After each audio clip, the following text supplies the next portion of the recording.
Olá! Olá, paz do Senhor. Deixa eu só dar um jeitinho aqui no meu fone, peraí.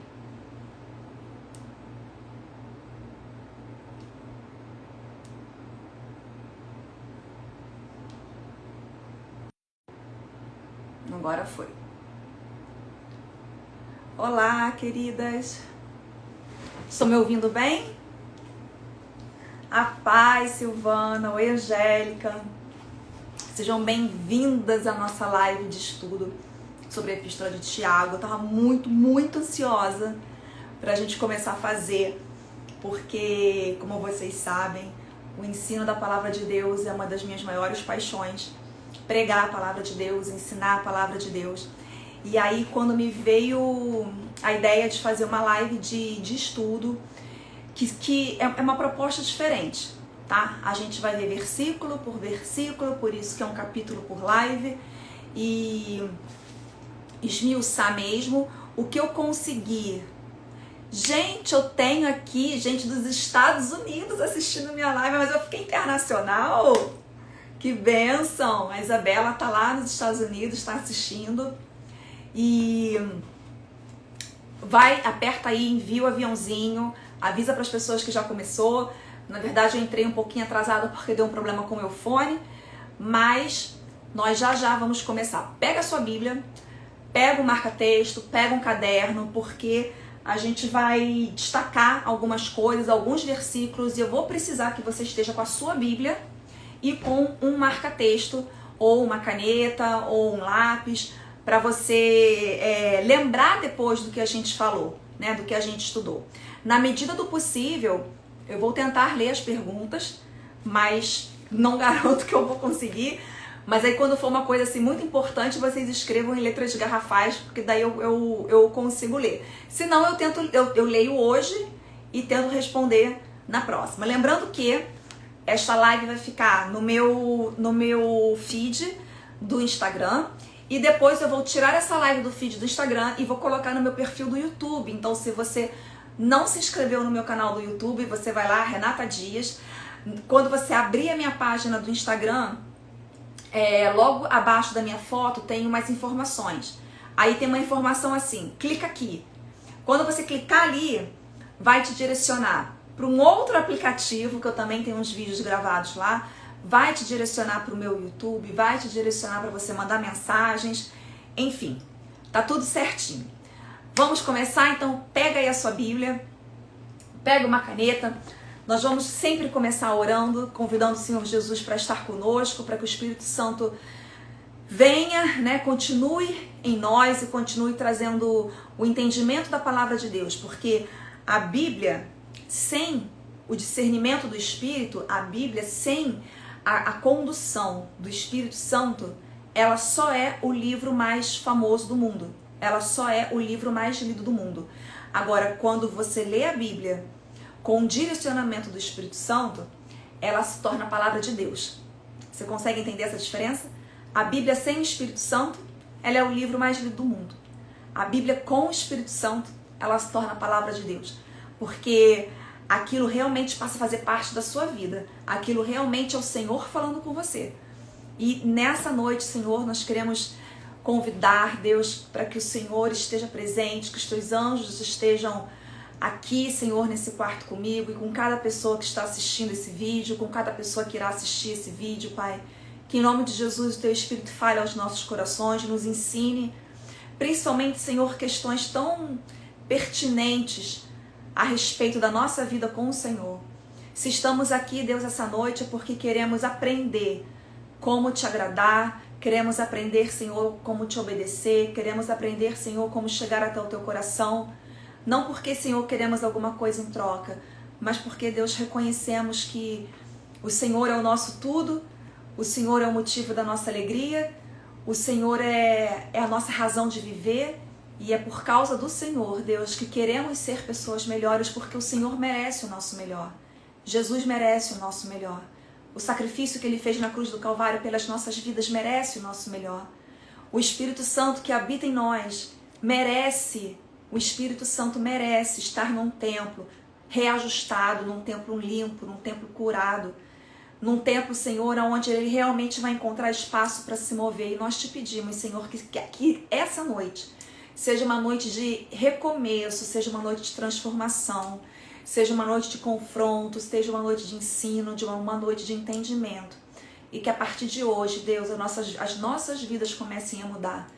Porque não queremos, Senhor, já passou da época, Pai. Já passou da época, Jesus, de sermos só ouvintes da Tua palavra, mas queremos ser praticantes. Queremos fazer a diferença, Deus. Espírito Santo, nos ajuda a fazer a diferença no nosso trabalho, na nossa casa, na nossa família, na nossa igreja, no nosso ministério. Nós queremos fazer a diferença, Senhor, porque acreditamos que estamos vivendo os últimos dias. Acreditamos, Senhor, que não teremos mais muito tempo. E nós precisamos, Pai, como cristãos, refletir Cristo nas nossas vidas. Nos ajuda, Senhor. Nos ajuda, Senhor, nessa missão que nós temos. Porque sozinhos, Pai, nós não iremos conseguir. Nós te amamos, Senhor, e recebe, Pai, a nossa adoração diante do Teu trono. Em nome de Jesus. Amém e amém. Sejam todos bem-vindos. Queridos, nós vamos falar hoje sobre a Epístola de Tiago. E eu vou começar dizendo para vocês que a Bíblia que eu vou usar como referência é esta aqui. Bíblia de Estudo Nova Almeida Atualizada, que é uma Bíblia com uma tradução muito boa. É uma tradução Almeida Atualizada, que é a minha Bíblia de Estudo. Mas eu também vou ler para vocês os mesmos textos usando esta Bíblia, a Bíblia Mensagem, porque é uma outra forma de você ouvir o mesmo texto, só que com uma outra linguagem. Então, esta Bíblia aqui, ela é uma Bíblia que eu considero como uma Bíblia complementar. Não indico para você levar para o seu culto, para a sua igreja, mas é uma excelente Bíblia para você ter em casa. E nós vamos começar tentando entender quem é esse Tiago que escreveu essa epístola. Quem é Tiago? A Bíblia nos diz que, né, nos evangelhos, em Atos, que existiram 3 Tiagos. O primeiro Tiago é o Tiago, filho de Zebedeu, né? Apóstolo, que era irmão de João. Então, João, Tiago, filhos de Zebedeu, é ali o primeiro Tiago que aparece. O segundo Tiago que vai aparecer é o filho de Alfeu. E o terceiro Tiago que vai aparecer é o Tiago, irmão de Jesus. E aí nós vamos por eliminação. Por que as pessoas não dão crédito, né? Que elas não dão, elas não dizem que foi Tiago, filho de Zebedeu, que escreveu essa carta? Porque, segundo, né, os estudos, Tiago, filho de Zebedeu, morreu antes da data em que essa carta foi escrita. Então não poderia ser ele. Segundo, exatamente, Tiago morreu na época de Herodes. Então não poderia ter sido ele, Tiago, filho de Zebedeu. Tiago, filho de Alfeu. Tiago, filho de Alfeu, também não se acredita essa carta a ele, porque ele não é mais mencionado em nenhuma outra passagem do Novo Testamento. Nem em Atos, nem em Efésios, nem em Gálatas, Paulo não menciona. Então, dar crédito a esta carta a Tiago, filho de Alfeu, também não seria prudente, segundo os estudiosos. E aí nos sobra, né, também isso debaixo de muito estudo, debaixo de muita pesquisa, Tiago como irmão de Jesus. E aí vai aparecer também este Tiago, irmão de Jesus, já que nós descartamos o Tiago, filho de Zebedeu, o apóstolo, Tiago, filho de Alfeu, e este Tiago, nós descartamos os 2 primeiros e nós ficamos com o terceiro Tiago, para ser o autor desta epístola e para ser uma das colunas em Jerusalém. Lá no livro de Atos, nós vamos ver que Pedro, Tiago e João se tornaram colunas em Jerusalém. O que eram essas colunas em Jerusalém?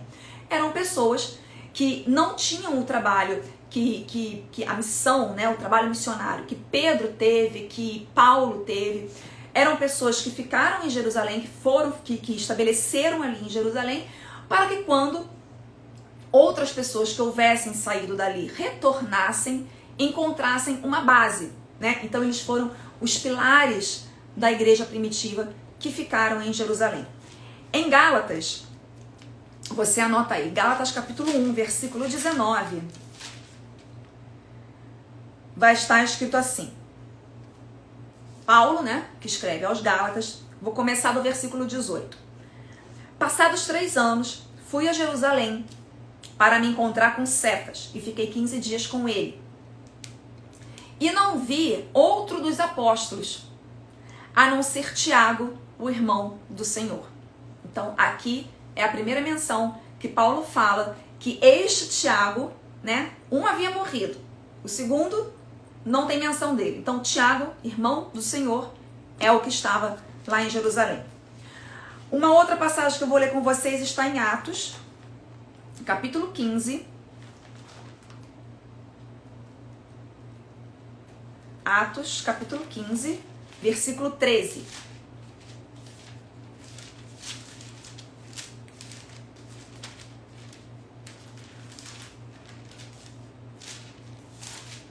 Vamos lá. Atos 15, 13. Começar do 12. E toda a multidão silenciou, passando a ouvir Barnabé e Paulo, que contavam quantos sinais e prodígios Deus tinha feito por meio deles, entre os gentios.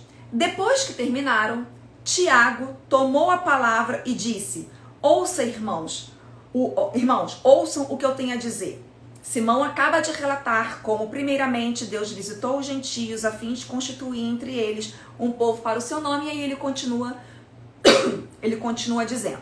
Então a gente tem uma grande informação aqui nessa passagem de Atos, e depois lendo, né, essa parte toda, que este Tiago aqui, ele exercia uma grande influência. Não era um homem qualquer, era um homem respeitado, era um homem culto, era um homem que as pessoas se dirigiam a ele, tanto é que se tornou um dos pilares da igreja primitiva. Toda a parte histórica e contextual, quando a carta foi escrita, quando a epístola foi escrita, em que momento ela foi escrita, por quem que ela foi escrita, o que estava acontecendo, eu não vou me deter a isso. Por quê? Porque qualquer bíblia de estudo boa, você vai ter essa informação. Mas dentre as informações que nós temos, eu quero destacar algumas coisas que nós precisamos ver, que é por que essa carta foi escrita, né? Por que essa epístola foi escrita? Qual foi o que Tiago viu, né, para despertar nele o interesse em escrever uma epístola que, se vocês forem perceber, né, se vocês já leram a epístola de Tiago, você sente que ele não está falando, é como se ele não estivesse falando para a igreja. Parece que Tiago está falando com você. Parece que Tiago está falando comigo. Cada vez que eu leio, eu fico assim, meu Deus do céu, está falando comigo. Esse versículo é para mim. Esse capítulo é para mim. E é muito interessante notar que ele não está falando com um povo que não conhecia Deus, não. Nem a Jesus. Ele não está falando com um povo que não era crente, que não era convertido. Ele estava falando para os crentes. Ele está falando aqui para um povo que já havia conhecido a Cristo, que já havia reconhecido o Senhor como Messias. Então não era para um povo incrédulo. Se nós trouxéssemos essa carta, e esta carta, se nós trouxéssemos, não, porque essa carta ela está super presente nos nossos dias. Esta é uma carta para a igreja. Essa é uma carta para mim e para você. Tiago é Provérbios do Novo Testamento. Se você pegar Provérbios para ler, você vai ver o quão ele é atual. Se você pegar Tiago para ler, ele se compara a Provérbios do Antigo Testamento. Tiago é conhecido como Provérbios do Novo Testamento. E aí eu anotei aqui algumas coisas que eu vou compartilhar para vocês. Se vocês tiverem escrita rápida, vocês vão anotando, senão vocês escrevem aí que eu repito. Lembrando, gente, que isso aqui é uma live, é um vídeo que depois vai para o YouTube de estudo. Então, eu não tenho a menor pretensão de pregar, de sair correndo, de ministrar. Eu quero passar para vocês a palavra de Deus. E eu quero passar para vocês a palavra de Deus de uma forma muito clara, de uma forma muito direta e de uma forma que você possa ler e aplicar. Porque não adianta só a gente ler a Bíblia, né? Nós precisamos aplicar a Bíblia na nossa vida. A tal ponto ponto em que pessoas olhem para a nossa vida e falem assim, uau, o que está acontecendo com você? O que você está lendo? O que você está ouvindo que está mudando tanto a sua vida assim? O que você tem, eu quero para mim. E nós sabemos que a palavra do Senhor, ela tem o poder de mudar a nossa vida. A palavra do Senhor, ela tem o poder de nos libertar, de nos curar, ela tem o poder de dirigir os nossos passos, porque ela não é só uma letra, ela é a palavra de Deus, né? São direcionamentos, são instruções dadas pelo Senhor a homens que foram inspirados pelo Espírito Santo para escrever isso pra gente. Então vamos lá. Por que Tiago escreve essa carta? É isso aí. Ione, é isso que todos nós precisamos fazer, tá? É isso que todos nós precisamos fazer. E por isso que uma das instruções que eu dou quando a pessoa vai começar qualquer tipo de estudo bíblico, ou quando a pessoa vai começar algum tipo de devocional, ou algum tipo de leitura bíblica, eu costumo falar o seguinte: não avance, não passe para o próximo capítulo, não tenha pressa de ler a Bíblia. Se aquele capítulo que você leu, se dali você não absorveu nada, se dali você não aprendeu nada, você vai parar e você vai ler aquilo dali de novo. Na verdade, antes de você começar a ler, você vai orar e você vai falar assim: Senhor, o que o Senhor quer que eu aprenda hoje? O que o Senhor quer que eu aprenda com essa leitura? Porque Deus, ele vai te mostrar. Quando a gente pede isso para Deus, na verdade a gente está pedindo sabedoria. Senhor, eu vou ler a tua palavra agora. Eu preciso de sabedoria para entender. E a Bíblia diz que o Senhor tem prazer, que ele dá sabedoria a cada pessoa que vai diante dele pedir. Então você imagina, você está ali diante da palavra do teu Pai, do teu Senhor, e você fala para ele assim: Senhor, eu preciso de sabedoria para entender isso daqui. Creia que o Senhor vai te dar. Então vamos lá. Por que Tiago escreve essa carta? A primeira coisa que a gente percebe é que essa carta foi escrita para crentes que estavam passando por provações, né? Isso você vai ver muito claramente no início, já de início da epístola, você vai ver que tinha um povo passando por provação e Tiago precisava dar um direcionamento para esse povo. Por quê? Porque a provação, ela é algo diário. Diariamente passamos por provações.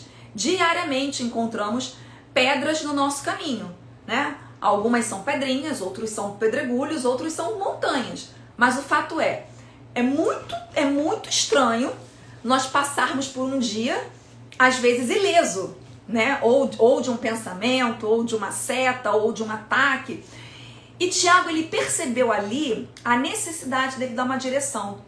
Porque, ok, tudo bem, Renata, eu entendi que as provações fazem parte da minha vida, eu entendi que eu me converti, eu entendi que Cristo mudou a minha vida, tudo bem. Mas o que eu faço com a provação que eu recebo? E é exatamente isso que Tiago vai ensinar. Segunda coisa, ele escreveu essa epístola para crentes, para pessoas, para uma igreja, para cristãos que estavam tentados a pecar, né? Eles não estavam em pecado. Claro que em pecado estamos todos nós, né? Mas aquele pecado consciente, né? Então ele escreve essa carta para um povo que estava tentado a pecar. Terceira coisa, ele percebe que havia ali um povo mais humilde, um povo pobre, e esse povo estava sendo humilhado pelas pessoas ricas que habitavam naquele lugar, né? Para as pessoas ricas que entravam nas sinagogas. Já desde aquela época já havia um certo tipo de preconceito dentro das sinagogas, dentro dos lugares onde eles se reuniam. Então os ricos já estavam começando a discriminar os pobres. Já estava começando a ter ali uma acepção de pessoas. E Tiago vem e, peraí, a gente precisa entender que todo mundo aqui é igual, a gente precisa entender aqui que todo mundo vai para o céu, a gente precisa entender aqui que todo mundo tem direito à salvação, né? Não com essas palavras, mas ele enxergou um desnível ali social grande, mas pior do que existir um desnível social, porque na verdade o problema não é nem existir o desnível social, porque isso dentro das nossas igrejas tem. O que não pode ter é a escolha de que eu só vou me relacionar com pessoas de dinheiro e pessoas influentes e vou deixar as pessoas mais humildes e que não têm influência nenhuma de lado. Isso não pode acontecer, nunca. Né? Então eu vou dar atenção para quem pode me beneficiar com alguma coisa e quem não pode me beneficiar eu deixo de lado.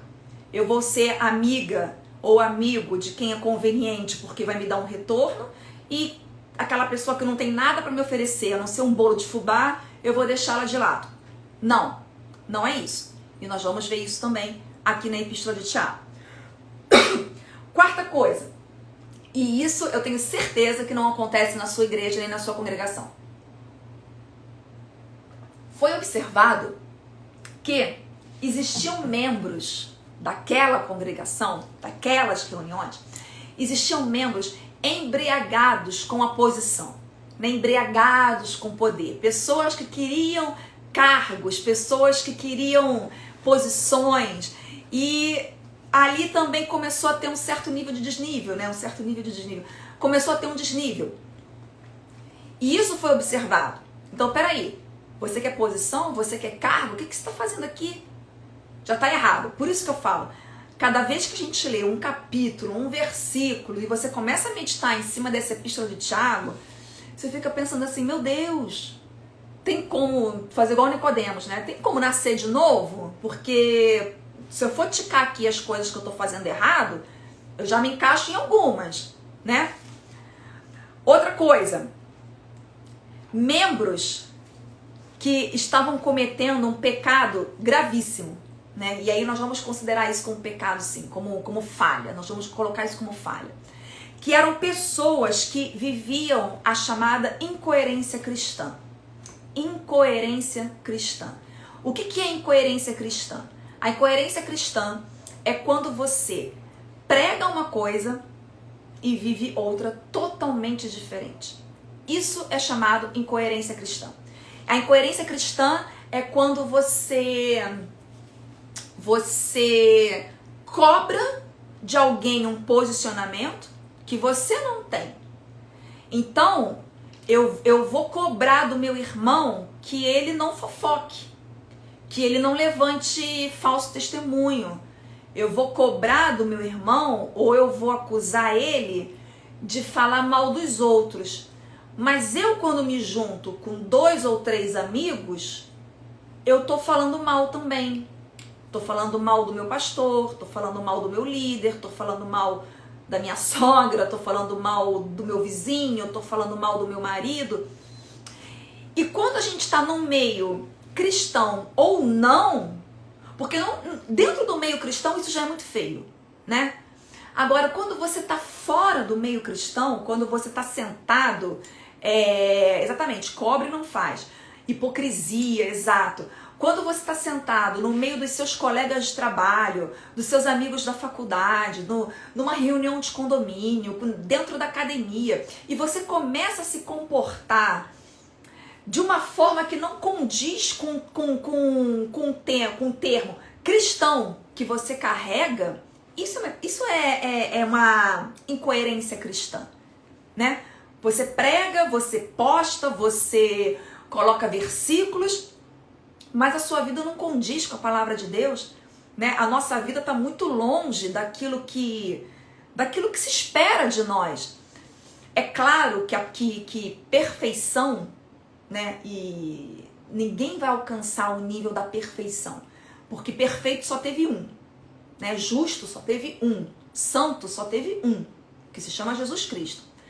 Mas nós, como seguidores de Cristo, nós, como cristãos, nós temos que caminhar rumo à santidade, né? Nós temos que caminhar rumo a uma vida condizente, a uma vida justa, a uma vida divina, né? E eu chamo de vida divina, não é uma vida, que eu não vou fazer isso, não vou fazer aquilo. Não, uma vida divina é uma vida em que você vai caminhar com a sua vida realmente pautada e baseada nas Escrituras, pautada e baseada na palavra de Deus. Outra coisa, Tiago percebe que era necessário corrigir um defeito que estava acontecendo, precisava de um ajuste. As pessoas naquela época, né, os cristãos naquela época, estavam confundindo, estavam querendo ser amigos de Deus e amigos do mundo ao mesmo tempo. E ele é muito enfático, né? Ele é muito cirúrgico quando ele diz: aquele que quer ser amigo do mundo constitui-se inimigo de Deus. E uma coisa que eu falo, a nossa vida ela é feita de escolhas. Todos nós, diariamente, todos os dias, nós temos a opção de escolher. É mais ou menos o que ele fala aqui. Ou você escolhe ser amigo do mundo, ou você escolhe ser amigo de Deus. As duas coisas não dá. Simplesmente não dá. Não dá para você viver meio dia com Deus, né? Da hora que você acorda até o meio-dia e depois o resto do dia com o mundo. Não dá. Você fica cansado, você fica estressado, as suas orações parecem que não surtem efeito porque tá tudo bagunçado. Outra coisa, ele percebe que existe um grupo de pessoas não usando a língua de maneira sábia.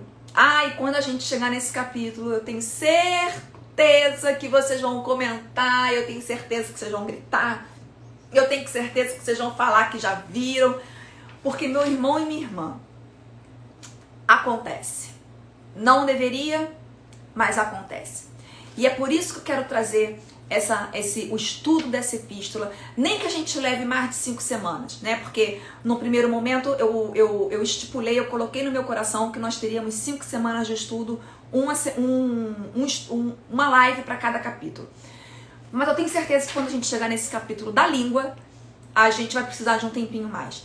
Porque com a mesma boca que a gente louva a Deus, que a gente entroniza o Senhor, que a gente glorifica a Deus, com a mesma boca que a gente lê a palavra do Senhor, é a mesma boca que nós fazemos fofoca, que nós levantamos falso testemunho, que nós fazemos comentários. É só um comentário. E em nome de Jesus eu quero te convidar, eu quero te estimular a fugir desses comentários. Porque existe uma linha muito fina, eu digo quase que invisível, que separa um comentário de uma fofoca, né? Um comentário é só uma observação. Se a gente tem que falar da vida de alguém, vamos falar da vida de Jesus, não é não? Vamos falar da vida de Billy Graham, que já morreu e que já deixou um legado, um legado incrível pra gente seguir, né? Pra gente se espelhar na vida dele, assim, né? Como na vida de tantos outros evangelistas, pastores, profetas que já passaram pela terra. Então, toda vez que você se sentir tentado a falar de alguém, a usar a sua língua de forma errada, vamos pensar nisso. A mesma língua que eu oro, a mesma língua que eu abro a minha boca de manhã para louvar, para agradecer ao Senhor por mais um dia, como é que eu uso essa língua para tantas outras coisas que eu sei que entristecem ao Senhor? E eu uso isso de forma velada, né? Eu uso isso de forma camuflada, dizendo que eu estou apenas comentando. Em nome de Jesus, eu creio que esse estudo, essa série, ela vai trazer transformação. Ela vai trazer transformação para as nossas vidas, porque a palavra de Deus, ela é uma semente. E se eu pegar uma sementinha de tomate, se eu pegar uma sementinha de tomate, né, e eu jogar ela num solo fértil, eu vou colher muito tomate. Se eu pegar uma semente de qualquer outra coisa e jogar num solo bom, eu vou colher aquilo, né?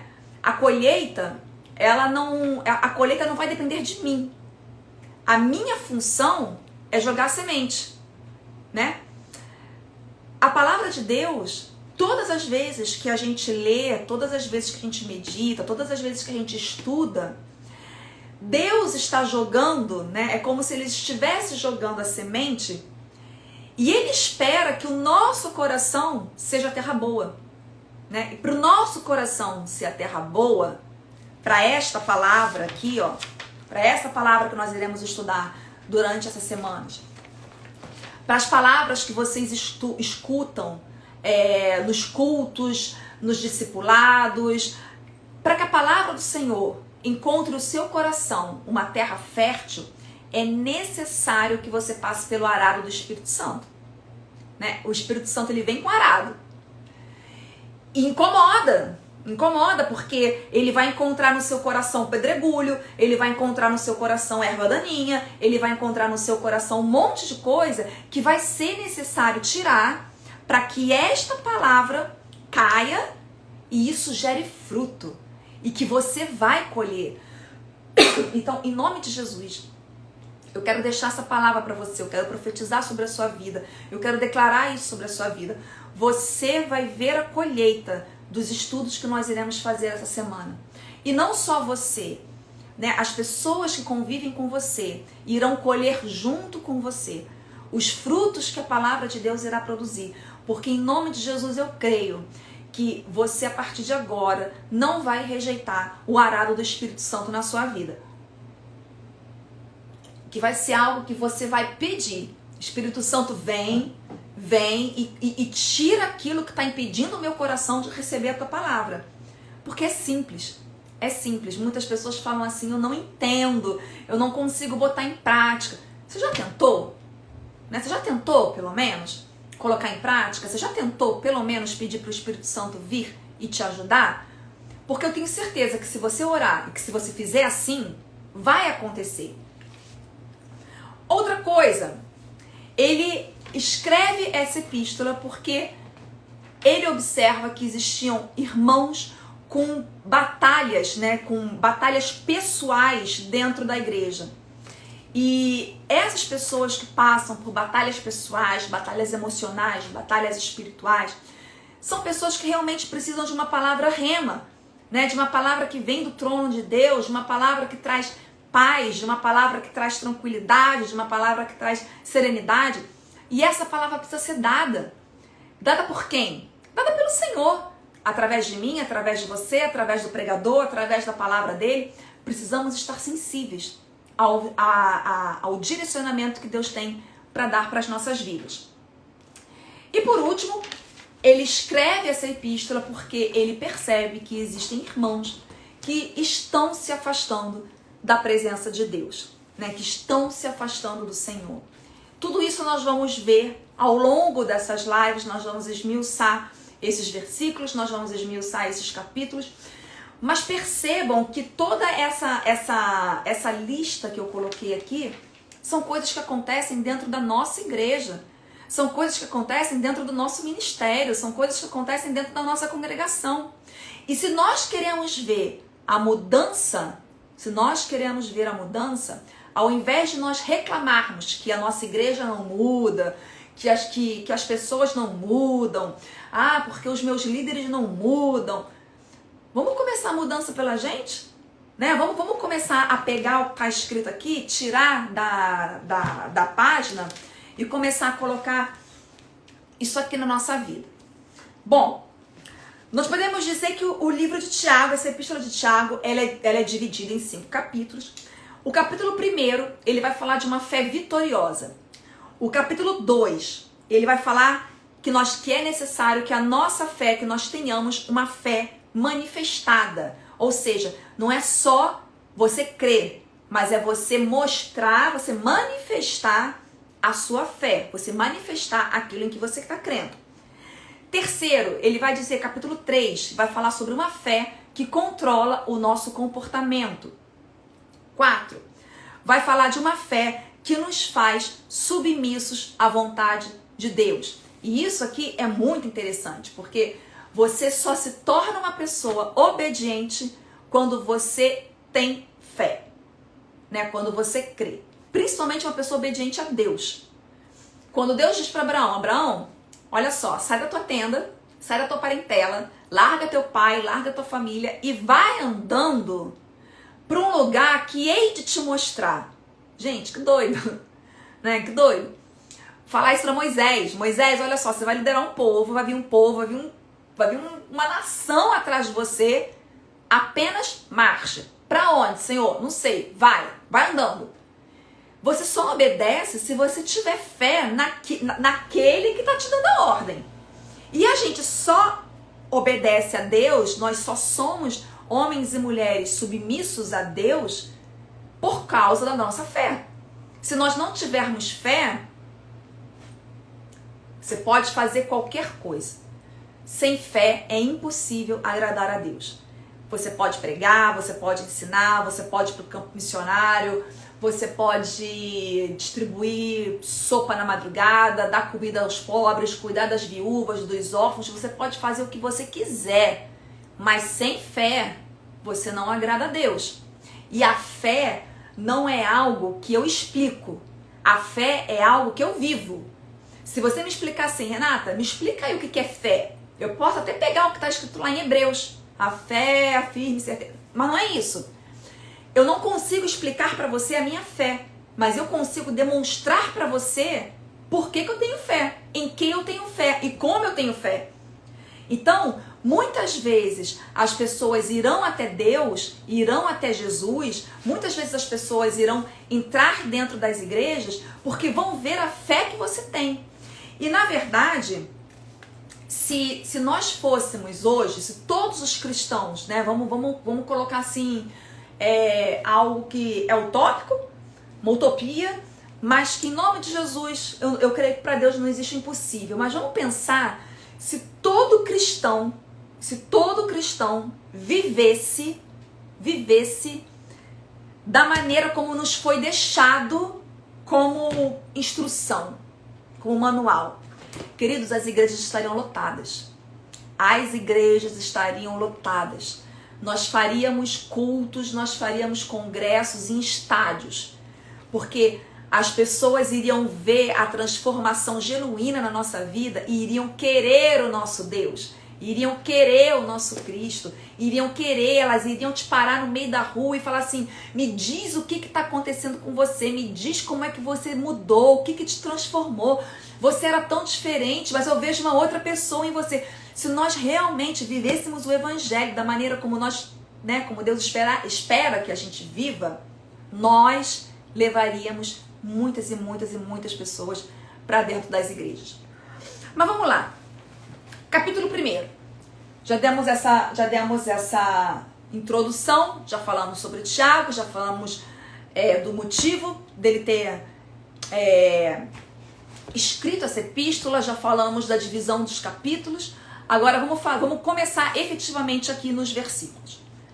Tiago, o servo de Deus e do Senhor Jesus Cristo, as 12 tribos que se encontram na diáspora. E aqui a gente percebe que ele está falando exatamente para um povo que está espalhado, né? Não é para uma igreja em específico, mas é para um povo específico, que é o povo cristão, né? O povo que já ouviu a palavra, que já conheceu de Cristo, que já recebeu essa palavra. Meus irmãos, tenho por motivo de grande alegria, e eu tenho certeza que o versículo 2, 3 e 4 é um versículo que, se você não decorou, ele já deve estar sublinhado aí na sua Bíblia. Meus irmãos, tenham por motivo de grande alegria o fato de passarem por várias provações. Isso aqui é doido, né? Sabendo que a provação da fé que vocês têm produz perseverança. Não é da fé que vocês vão ganhar, é da fé que vocês têm. Possui perseverança. Em algumas traduções, essa palavra perseverança vai estar traduzida como paciência. Na Nova Almeida Atualizada, ela está como perseverança, mas na Almeida Revista e Corrigida, ela está como paciência. Em outras traduções, ela também está escrito como paciência, e aqui na mensagem, ela está como paciência também, se eu não me engano. Deixa eu ler o que está escrito aqui. Agora eu estou lendo na mensagem, tá? Amigos, quando lutas e aflições os atingirem em cheio, saibam que isso é um presente especial. Olha isso. Pensem. Se cada vez que a gente sofrer algum tipo de tribulação, a gente pensar assim, Senhor, eu sei que o Senhor está me dando um presente. Quem é que vai pensar isso, gente? A gente não pensa, né? A gente se desespera, a gente chora, a gente se faz de vítima, a gente fala, Senhor, por que eu? Por que isso está acontecendo comigo, Senhor? Mas a gente não para pensar assim, meu Deus, eu estou passando por essa prova, mas isso é um presente. Isso é um presente. Eu tenho que aprender alguma coisa com essa prova. De que... Aí, a Rose está falando que também está escrito capítulo 5, não. Isso. Nós estamos no capítulo 1. Mas ninguém para no meio da prova para falar assim, Senhor, olha, obrigada. Porque por mais que eu não entenda o que está acontecendo, eu sei que eu vou sair daqui de forma diferente. Continuando. Vocês verão como a fé será fortalecida e como terão forças para continuar até o fim. Por isso, não desistam facilmente. Essa perseverança, né, os ajudará a amadurecer e a desenvolver plenamente o caráter de vocês. Aí eu fiz uma anotação aqui. Paciência, ela é um fruto do Espírito que cresce somente com provação. Então, quando você pedir para Deus paciência, saiba que a paciência, ela vai crescer, você só terá, você não terá a sua paciência aumentada, ou você não terá a sua paciência alimentada, deitada na sua canga, tomando uma água de coco na praia, num resort no Nordeste. Não. Mas é muito provável, é muito certo de que você terá a sua paciência aumentada, provada, passando por algum tipo de tribulação.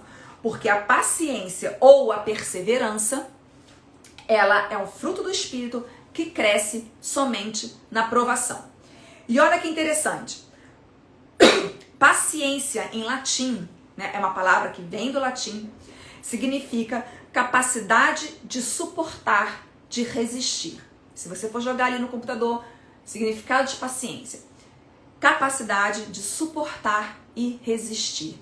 Então, quando a gente pede paciência a Deus, não é para que a gente se torne pessoas mansas. Eu quero ser uma pessoa paciente. Não é isso. Quando você pede paciência para Deus, na verdade, você está pedindo para Deus uma capacidade de suportar e uma capacidade de resistir. Paciência, e daí essa paciência ela vai desde a criação de um filho, ao seu relacionamento com o síndico do seu prédio, ao seu relacionamento com o seu vizinho, ou a um momento muito duro de tribulação que você está passando. Porque o que ele diz aqui?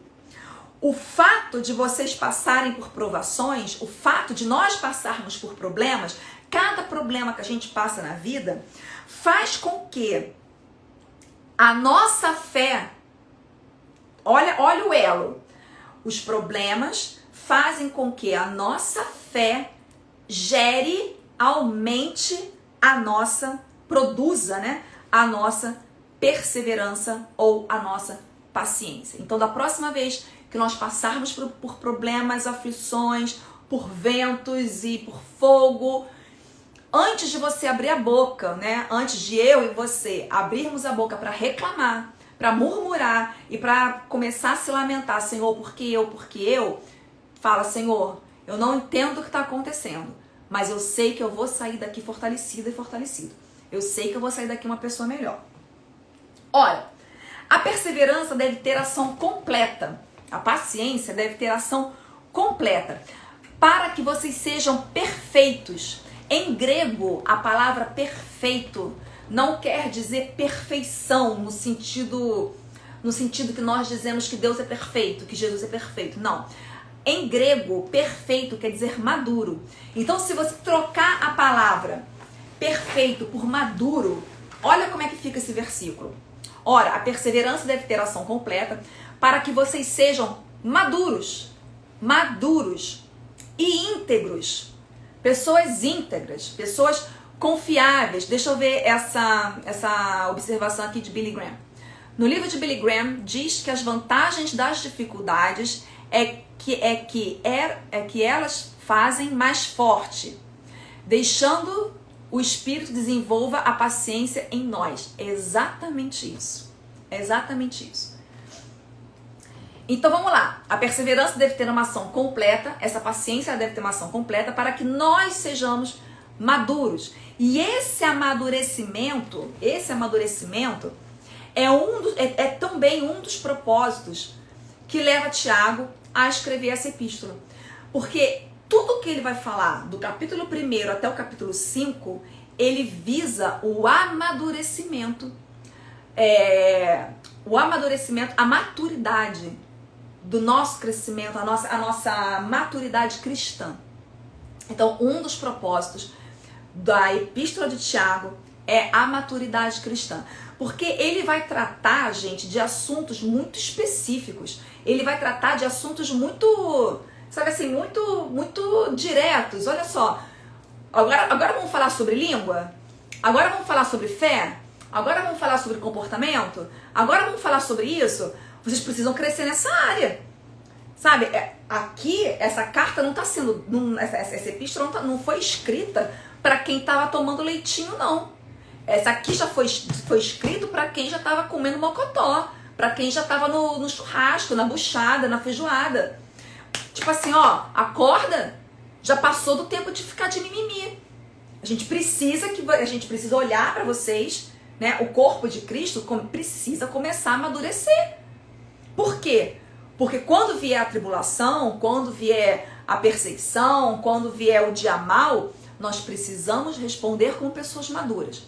Tanto na adversidade, quanto para receber as bênçãos de Deus. Porque você vê, quem tem filho pequeno ou quem convive com criança, a gente sabe que tem certas coisas que a gente não pode dar para a criança porque ela não tem maturidade. Por mais que eu queira dar, por mais que eu saiba que ele vai ficar super feliz em receber, né, falando do meu filho, eu sei que ele não tem maturidade para cuidar daquilo.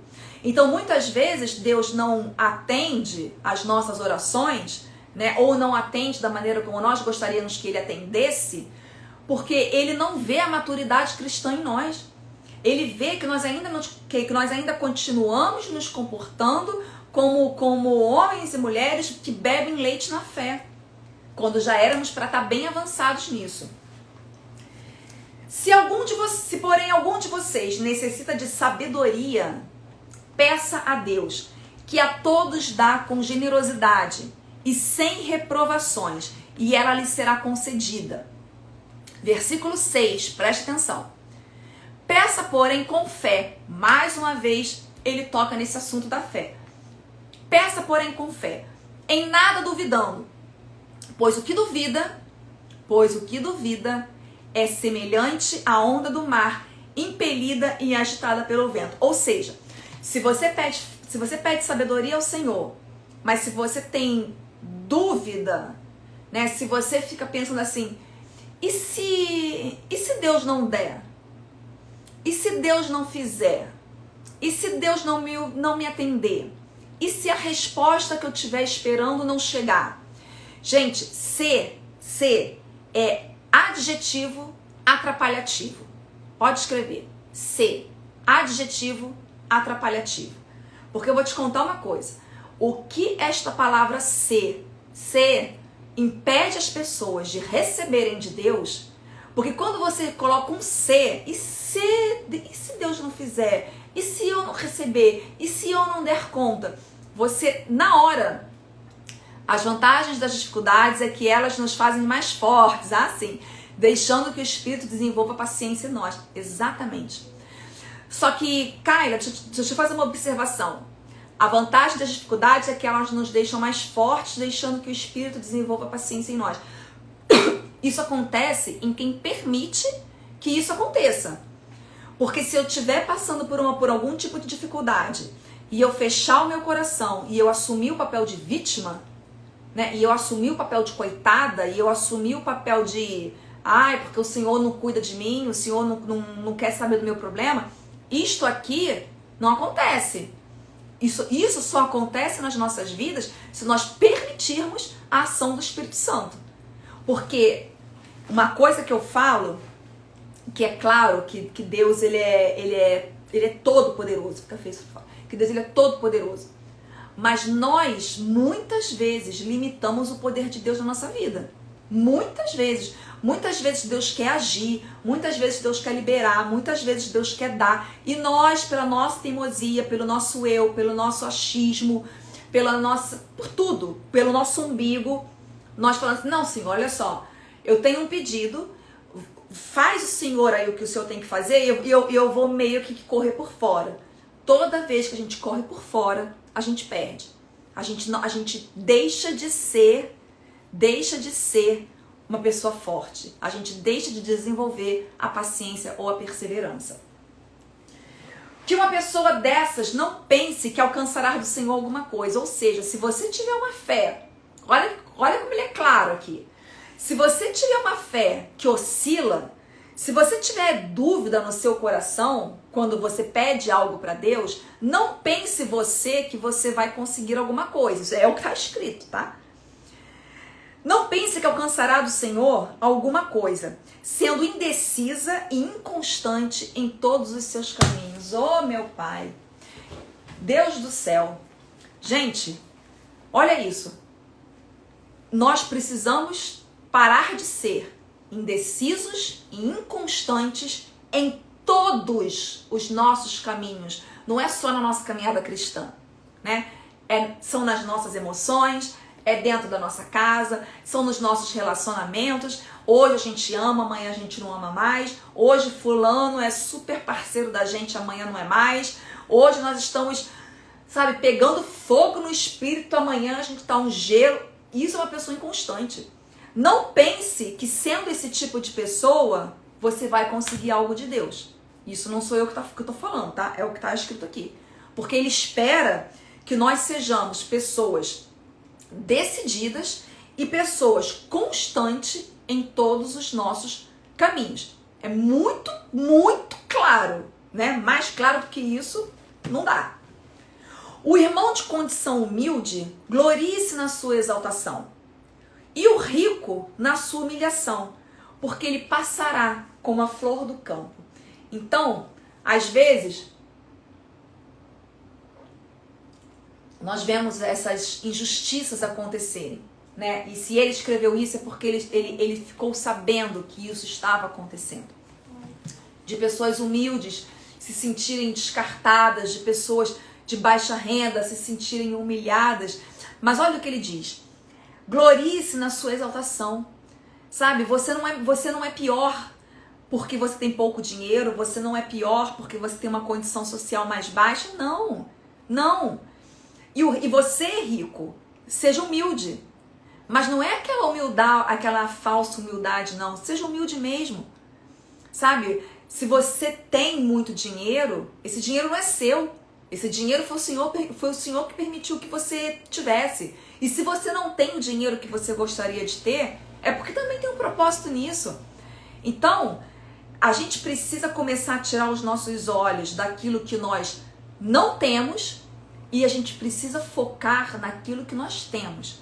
E muitas vezes eu sei que para quem tem uma condição financeira menor, que passa dificuldade, é difícil tirar os olhos daquilo que a gente não tem, né? Quando a pessoa abre uma despensa e não encontra comida, quando olha para a roupa do filho e tá vendo a roupa do filho poída ali, precisando de uma roupa nova, é difícil.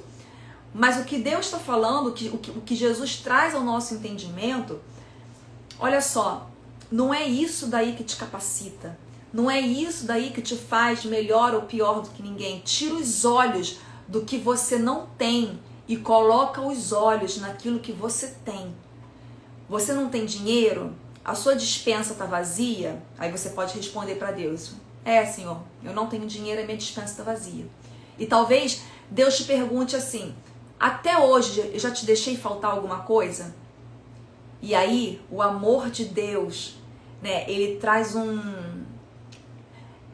é um constrangimento, mas não é aquele constrangimento, é um constrangimento cheio de amor, sabe? É um constrangimento que você fala: Senhor, é verdade.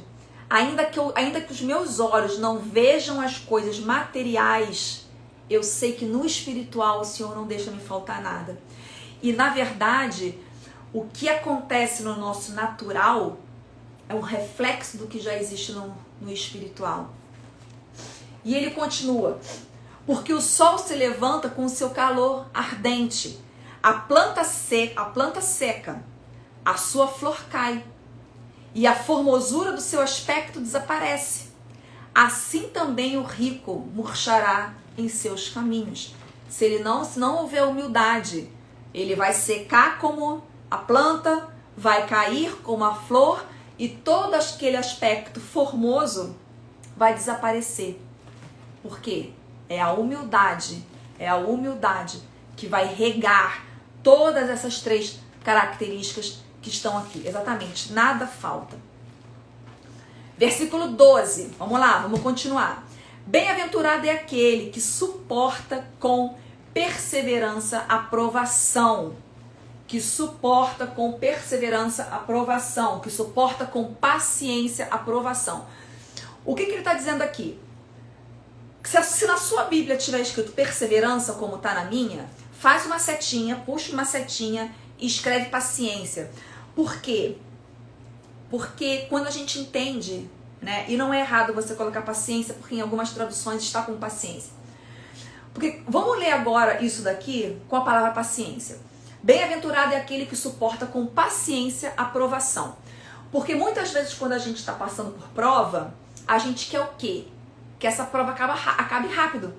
É a nossa primeira oração. Senhor, acaba com isto logo. Senhor, vem logo o meu socorro. Senhor, resolve logo isso. Mas ele está dizendo uma coisa interessante aqui pra gente. Que se você for parar pra pensar, não é sempre que a gente para olhar esse versículo aqui com esses olhos, não. Bem-aventurado é aquele que suporta com paciência a provação. Porque depois de ter sido aprovado, olha que tremendo. Então, se eu suporto a provação com paciência, eu sou aprovado. Agora, se eu passo pela provação com ansiedade, se eu passo pela provação, sabe, querendo correr, querendo que as coisas sejam resolvidas do meu jeito, da minha hora, da minha maneira, lá na frente eu vou ser reprovado. Mas aqui diz que se tiver perseverança em mim, eu vou ser aprovado. E eu vou receber a coroa da vida, a qual o Senhor prometeu aos que o amam. Ô glória! Ô Senhor! Você recebe?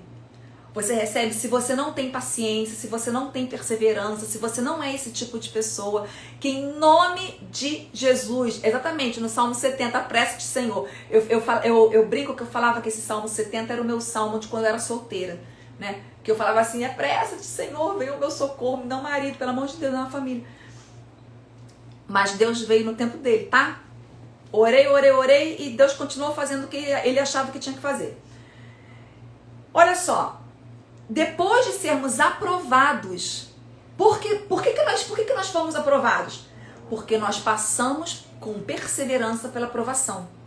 Você entende que não dá pra gente ler a Bíblia de qualquer jeito?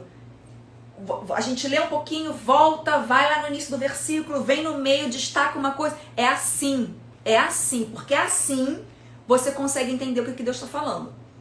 Vamos continuar. Ninguém ao ser tentado diga, sou tentado por Deus. O Senhor está me tentando.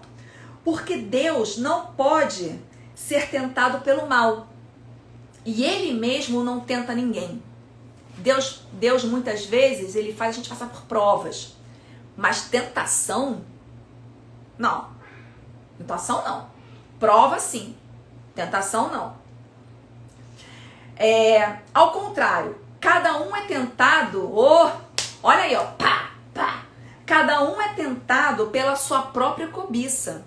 Ou seja, quando nós somos tentados naquilo que nós já sabemos que a gente tem um probleminha ali, não é? Ou é com dinheiro, ou é com um homem, ou é com mulher, ou é com pornografia, ou é com controle da boca, ou é com pensamento de lascívia, ou é com sensualidade. Cada um que é tentado naquele probleminha que você sabe que você tem, né? Naquele espinhozinho na carne ali que a gente carrega. E é o que ele está dizendo aqui. E aí não vem botar conta em Deus, porque é o que ele está dizendo aqui, ó. Não fala que foi Deus que está te tentando, né? Porque seria você chamar Deus de masoquista. Pô, Senhor, o Senhor sabe que eu tenho esse problema, o Senhor está me mandando essa tentação? Não, não é Deus. Mas nós somos tentados segundo a nossa própria cobiça. Isso, eu entendi. Então, cada um é tentado pela sua própria cobiça, quando esta o atrai e o seduz. A palavra diz, né, que o pecado, ele bate a nossa porta. Somos nós que abrimos a porta para ele entrar ou não. A porta não está escancarada. Ele não sai metendo o pé entrando na nossa vida. O pecado, né? Mas o pecado, ele está do lado de fora, batendo. E cabe a mim e a você decidir se eu vou abrir a porta ou não. Ninguém tropeça em pecado. Tropecei num homem aqui, ó. Me acordei na cama e... Gente, isso não existe. Quando Judas foi trair Jesus, ele não acordou num belo dia e falou assim, tô aqui em Jerusalém sem fazer nada, vou ali trair Jesus. Você acha que foi assim? Não. A traição de Judas nada mais foi do que algo que ele já havia na mente dele, algo que ele deixou que tomasse conta da mente dele, aquilo criou raiz no coração dele e o corpo só externou. Então, é o que ele está dizendo aqui. Essa nossa cobiça, né, quando nós somos tentados, atrai e seduz. Então, a cobiça, depois de haver concebido, dá à luz ao pecado. Exatamente esse exemplo que eu dei de Judas, né? Ele cobiçou algo e o corpo dele deu à luz aquilo que ele estava gerando dentro dele. Então, nós precisamos mudar isso. O nosso corpo precisa dar à luz aquilo que nós estamos gerando dentro de nós, que é o fruto do Espírito. Então, se nós vamos parir alguma coisa, que a gente possa parir bondade, benignidade, amor, fé, mansidão, domínio próprio, essas coisas, né? E não aquilo que a nossa carne come. E o pecado, uma vez consumado, gera a morte. Então, a pessoa morre por quê? Porque o pecado foi consumado na vida dela. Mas tudo isso poderia ter sido evitado, se lá em cima ele tivesse cortado a cobiça. Né? Se ele tivesse, quando nós identificamos aquilo que nos faz pecar, a gente não tem que ficar alimentando isso. A gente tem que ir lá e podar, cortar, acabou. Vai crescer de novo? Vai crescer de novo. Porque nem tudo a gente vai conseguir arrancar pela raiz. Nem todo mal a gente vai conseguir arrancar pela raiz. O que a gente conseguir arrancar pela raiz, glória a Deus por isso. Mas o que a gente não conseguir arrancar pela raiz, a gente vai precisar ir lá e podar todo dia. Porque senão vai acabar acontecendo isso aqui. Vai crescer, esse pecado vai ser consumado e nós vamos morrer. Porque lá atrás nós não cortamos aquilo que deveria ter sido cortado. Vocês estão entendendo? Vocês estão conseguindo acompanhar o raciocínio que o Tiago está colocando aqui? Não se enganem. Versículo 16 que eu tô. Não se enganem, meus amados irmãos. Faz um círculo, pega um marca-texto e separa. Não se enganem.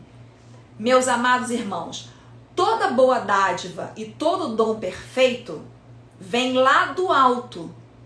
Toda boa dádiva e todo dom perfeito vem do alto, descendo do Pai das luzes, em quem não pode existir variação ou sombra de mudança. Ele está dizendo assim, todo dom perfeito vem de Deus, e Deus não fica variando, Deus não oscila.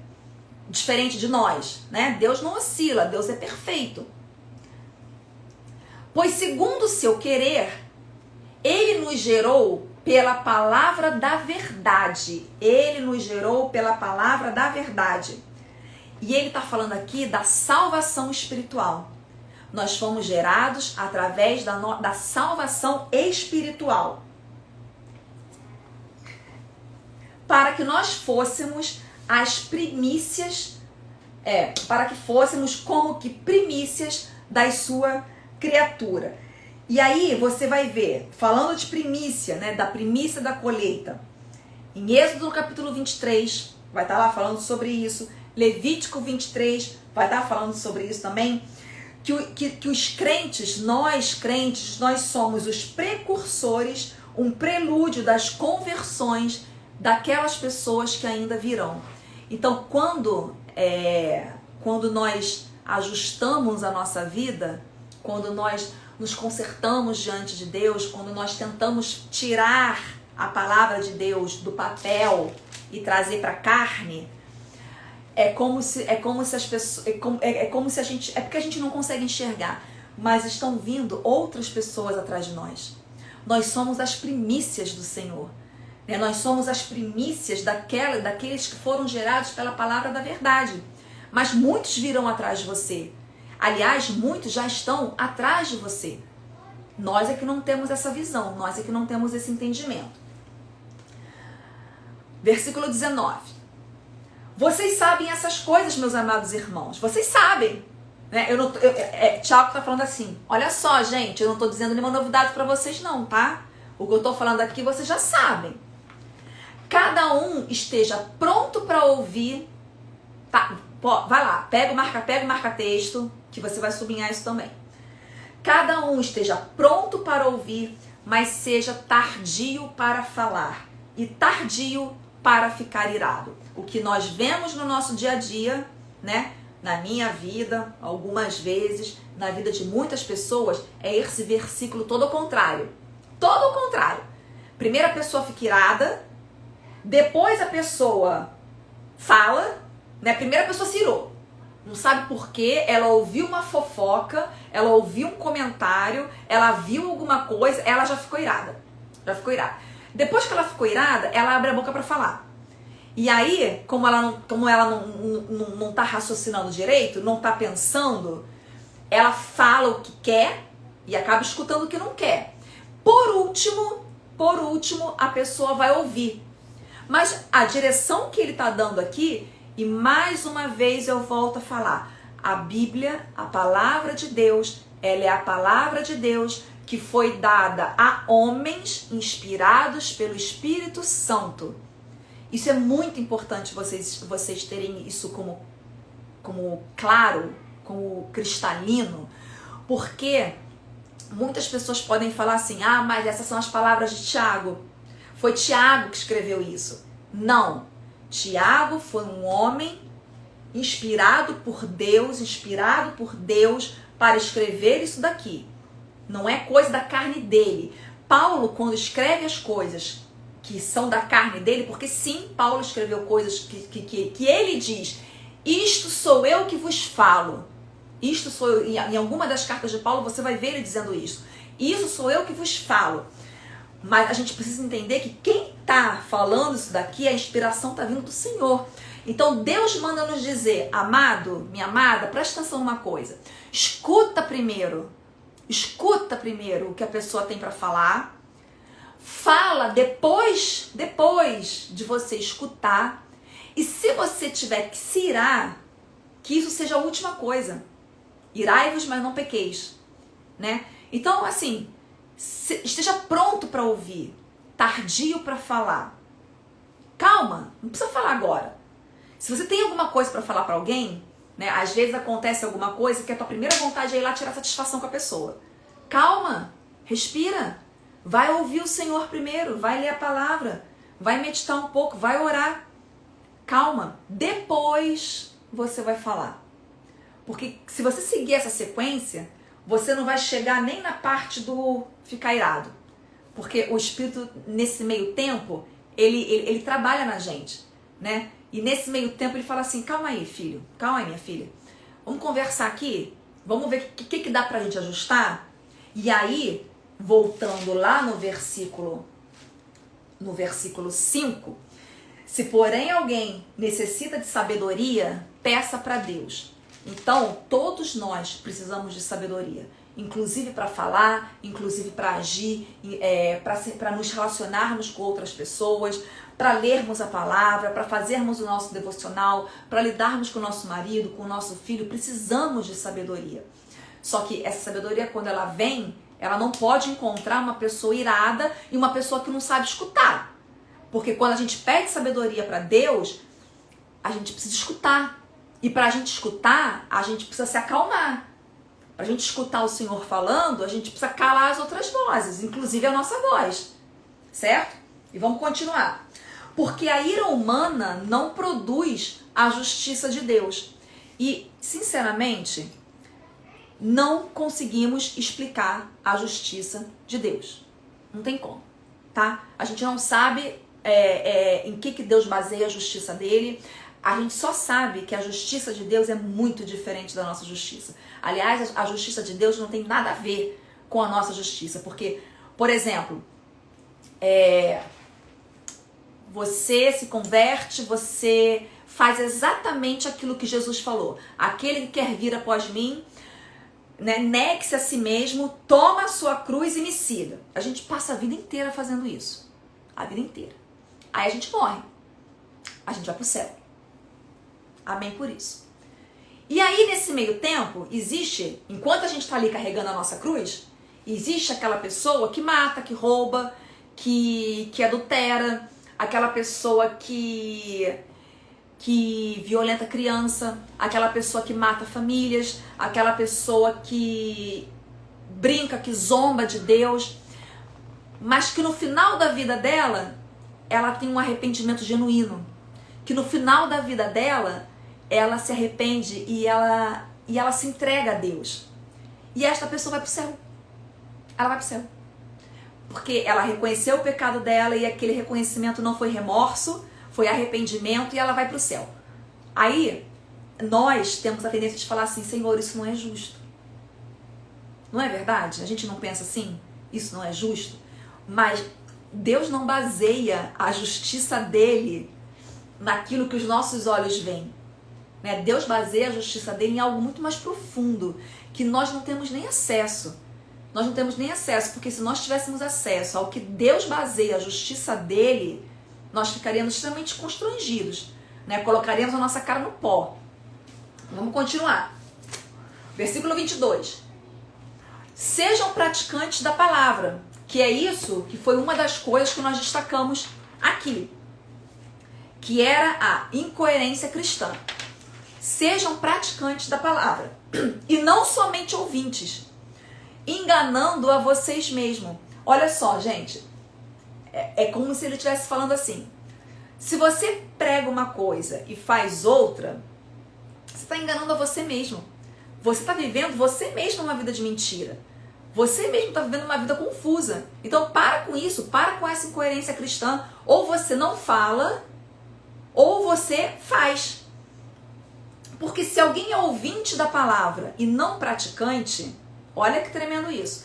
Se você escuta, se eu e você somos ouvintes da palavra, mas não praticamos o que está escrito, nós nos assemelhamos àquela pessoa que contempla o seu rosto num espelho, o seu rosto natural num espelho, pois contempla a si mesmo e se retira e logo esquece como era a sua aparência. Se nós fazemos isso, nós vivemos uma vida fraca, uma vida que uma hora a gente está aqui, tem meio espelho aqui na minha frente, numa hora que eu tô aqui olhando, ah tá, eu vi como é que eu tô e tal, mas na hora que eu sair ali pela porta, isso aqui acabou. Isso aqui acabou. Quando na verdade, quando nós praticamos a palavra de Deus, nós nos assemelhamos ao Filho de Deus. Quanto mais você pratica a palavra, mais semelhante a Cristo você fica. Quanto mais você pratica a palavra, mais perto de Deus você fica. E aí, a gente fica igual Moisés quando desceu do monte. Quando nós praticamos, porque preste atenção, quando Moisés subiu no monte, para ficar aquele tempo lá com Deus, ele desceu de lá com a palavra. Deus deu a palavra para ele, certo? E ele desceu carregando aquelas tábuas que era a palavra de Deus. Hoje nós não temos essas tábuas. Hoje nós temos Cristo, o verbo vivo, dentro de nós. E nós temos a palavra de Deus para seguirmos como nosso manual de vida, de prática e de fé. Então, se a gente viver o que está aqui, nós seremos igual Moisés. Nós, quando sairmos da nossa casa, quando sairmos da igreja, as pessoas olharão no nosso rosto e elas verão a diferença na nossa vida. Elas verão que a gente brilha, mas a gente não brilha porque nós somos bons. A gente brilha porque o que está refletindo em nós é o Filho de Deus. E é isso que ele está dizendo aqui, né? Continuando. Mas aquele que atenta bem para a lei perfeita,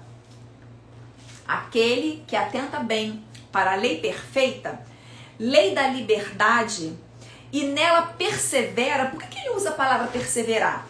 Por que Tiago usa perseverar?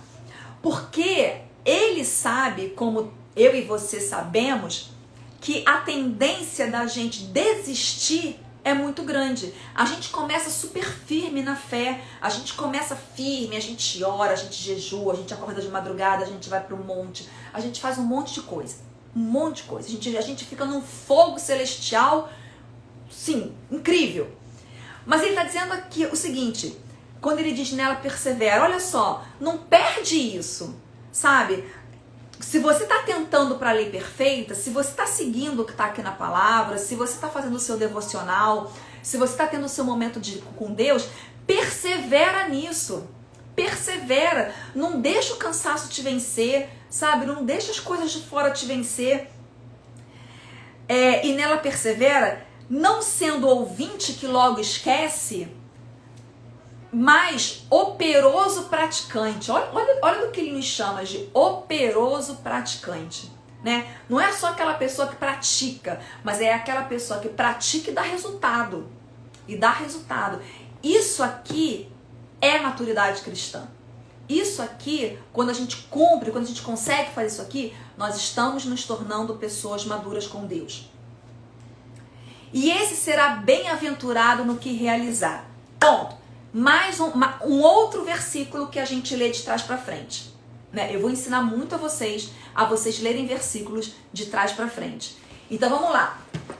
Quem quer ser bem-aventurado no que vai realizar? Levanta a mãozinha aí. Todo mundo que quer ser bem-aventurado no que vai realizar. Eu quero, né? Se eu quero ser bem-aventurada naquilo que eu vou realizar, eu tenho que atentar para a lei. Eu tenho que atentar bem para a lei perfeita, lei da liberdade. E eu tenho que não só atentar para esta lei, como eu tenho que perseverar nessa lei. Então, assim, eu não posso ter uma vida de altos e baixos com Deus, se eu quero ser bem-aventurada naquilo que eu for realizar. Você está entendendo como que quando a gente pega um versículo de trás para frente e a gente começa a ver, peraí, se ele falou isso... E tá escrito isso antes. Então, se você tiver um caderno aí de anotação, ou se depois você quiser reler o capítulo 1 de Tiago, você coloca aí. Para eu ser bem-aventurada em tudo que eu realizar, eu preciso. 2 pontos. 1. Atentar para a lei. 2. Perseverar nela. 3. Ser ouvinte. Quer dizer, não ser só ouvinte, mas ser poderoso praticante. Vocês estão conseguindo me acompanhar, gente? Eu estou indo rápido demais. Eu acredito que não, porque a gente já passou de 1 hora, né? E vamos lá, vocês continuem comigo. Mas eu estou acabando. Versículo 26.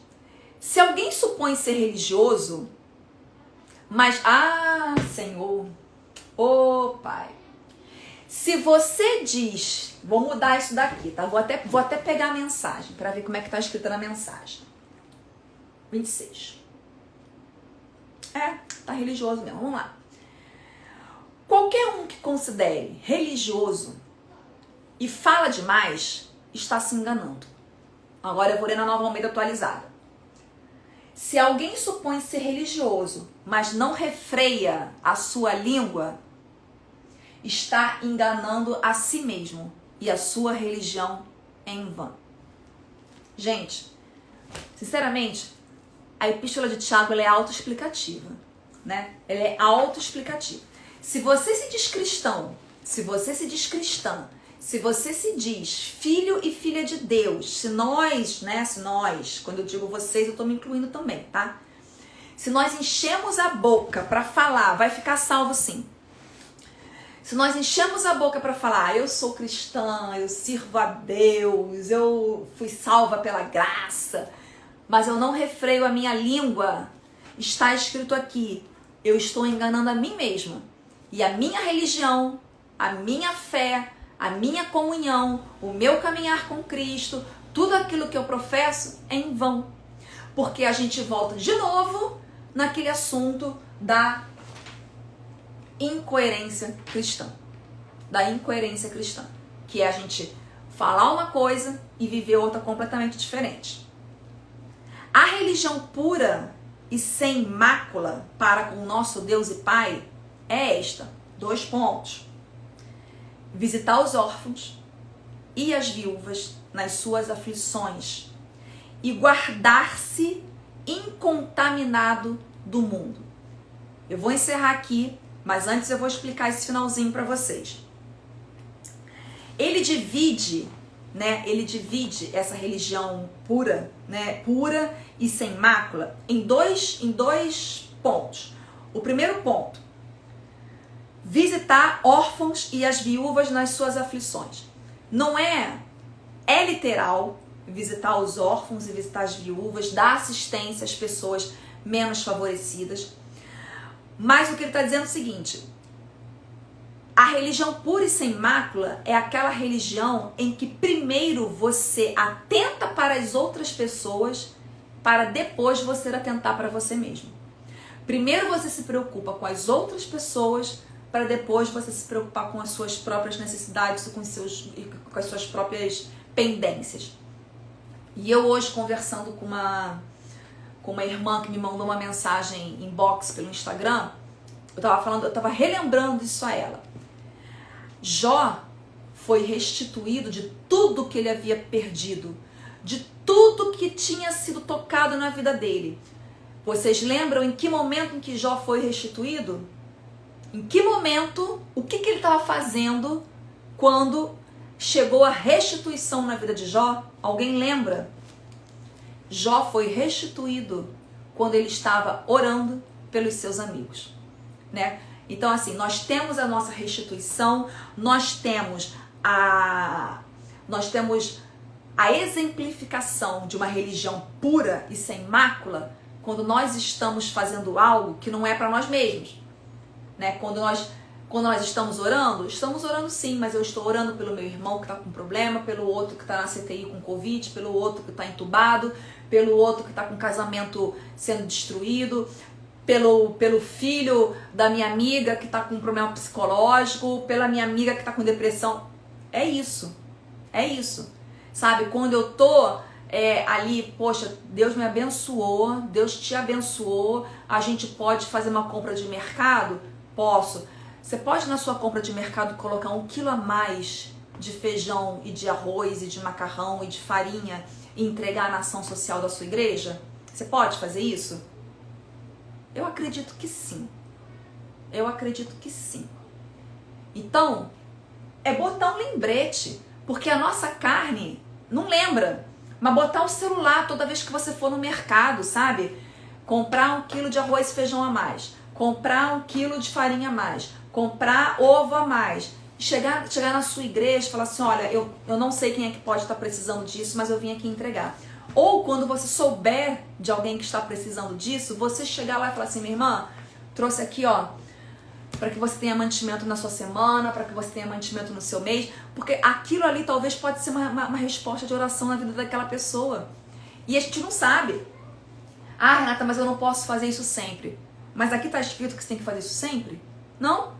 Porque uma hora você pode orar, outra hora você pode interceder, outra hora você pode dar um alimento, outra hora você pode fazer uma visita no hospital, mas é tirar o foco daqui e botar o foco lá, nas pessoas que estão precisando. É isso que ele está falando. Peraí, deixa eu beber água. Segunda coisa que ele fala: guardar-se incontaminado do mundo. Como é que a gente se guarda incontaminado do mundo? Como é que eu não me contamino? Vamos supor, nós estamos no mundo, certo? Nós vivemos aqui. Nós somos seres espirituais, mas estamos Eu aprendi que quando Deus nos abençoa é para a gente prover os outros. Exatamente, Deus é coletivo, Ele nos dá para nós darmos aos mais necessitados. Exatamente isso, Rose, exatamente isso.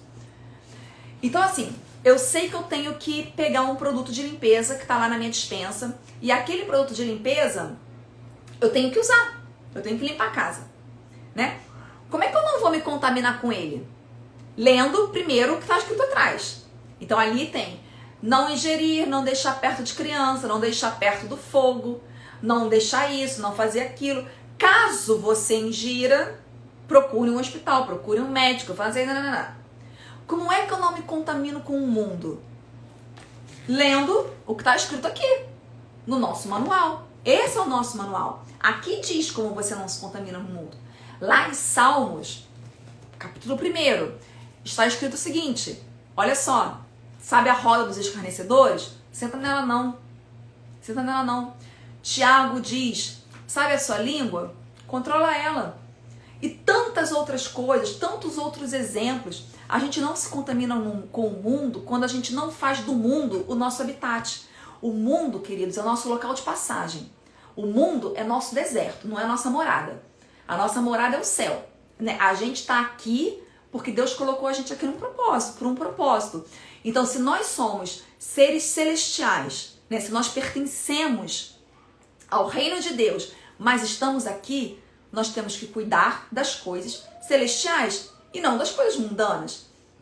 É claro que as coisas mundanas fazem parte do nosso dia a dia. E quando eu falo coisas mundanas, são coisas que dizem respeito ao nosso dia a dia mesmo. Mas a gente não pode se contaminar com aquilo que a gente sabe que nos faz mal, sabe? Com aquilo que a gente sabe que vai deixar o nosso coração pesado, que vai deixar a nossa mente embaralhada. É isso que a gente não pode se contaminar. Terça-feira que vem, no mesmo horário, 20 horas e 27 minutos, nós iremos nos encontrar mais uma vez, e eu vou tentar ser bem mais breve, para falarmos do capítulo 2 de Tiago. Compartilhe essa live. Ela também vai estar no meu canal do Instagram, do YouTube, porque lá pelo canal do YouTube você vai conseguir enviar pelo WhatsApp para quem você quiser, principalmente para as pessoas que não têm redes sociais. Se você gostou dessa live, se essa live foi edificante para você, quando eu postar ela lá no Instagram, que já ela vai para o Instagram, vai lá, deixa seu comentário, envia para alguém, porque eu tenho certeza daquilo que eu falei no início da live. Quando a palavra de Deus ela cai num coração que foi arado pelo Espírito Santo, ela vai dar fruto. E que em nome de Jesus, o seu coração dê frutos, que em nome de Jesus, Senhor, em nome de Jesus, agora eu quero orar por essas pessoas que estiveram comigo aqui até o final, Pai. E pelas pessoas, Pai, que irão assistir esse vídeo depois. Senhor, nós falamos, Pai, sobre uma terra arada pelo Teu Espírito. E nessa noite, Senhor, queremos Te dizer que nós Te damos liberdade ao Espírito Santo para vir arar o nosso coração.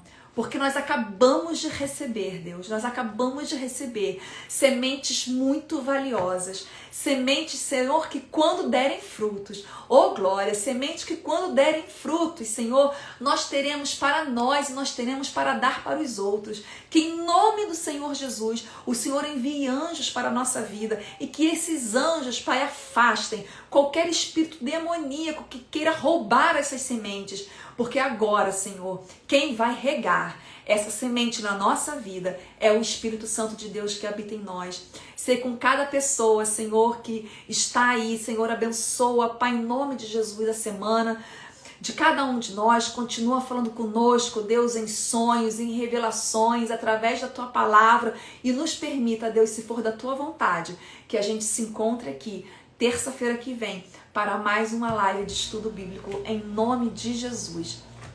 Um beijo, fiquem com Deus e até terça-feira que vem.